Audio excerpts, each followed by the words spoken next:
Paleo Lab provides accessibility and an invitation for all to connect with experts in the lab and experience an insider view into our natural history through conversation with experts and images shared in real time from in-lab cameras. We want to recognize Mike and Pam Everhart, both who are really quite amazing. They've been collecting fossils of the Western Interior since the 80s, something like that, right? And a few things to note.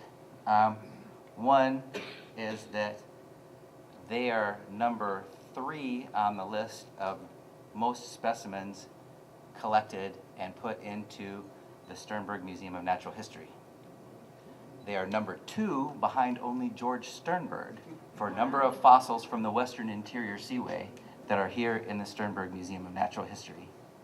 And I think as far as the Western Interior Seaway goes, probably along with George Sternberg, Mike and Pam are the most influential people on paleontology in the country for the Western Interior Seaway, and some of the most influential people for science in the state of Kansas. I never expected to be an author. Oceans of Kansas is out in its 2nd edition. It highlights a lot of the discoveries that were made by the Sternbergs and other important paleontologists here in the state. And it's great to be the author of a book now that showcases Kansas, because there's an awful lot of good things going on here that very few people really know about. I'm always amazed to walk into a group and start telling them about the ocean that covered this state for millions of years, and they give me this blank look, like, we're in the middle of the Midwestern desert here, what ocean? But when you start really looking at the discoveries that have been made in the state, the fossils that occur naturally here, some of the best in the world, it's pretty apparent that Kansas has not always been high and dry.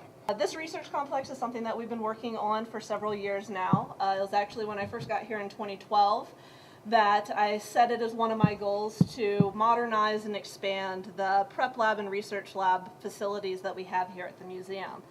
So this is very important to our central mission in terms of a crossroads between research, collections, exhibits, and education. Every little kid likes dinosaurs, obviously, but my parents took it as, I really like dinosaurs, I guess. And they bought me this really old, it's so inaccurate and out of date, it's this old dinosaur encyclopedia, but it had like these stories in it of real life, they weren't like fanciful, they were like actual, what they would be doing back then. And that book has just sparked something. And then a couple years later, we came here, and they told me these things, these fish, these giant lizards were in Kansas. And I've always had I like to take pride in where I am. I don't know why, so I love Kansas.